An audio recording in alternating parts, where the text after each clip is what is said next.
To collect emails with System.io, follow these steps. Create an account and log in. Sign up or log into your System.io account at System.io. Access your dashboard to start building your email collection funnel. Create an email capture funnel.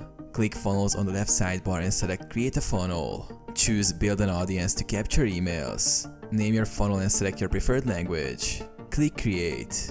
Set up a landing page. Click Step Configuration and choose the opt-in page template. Customize the page by clicking Edit Page. Add the form block for name and email fields. Ensure the form is linked to Next Step to redirect users after submission.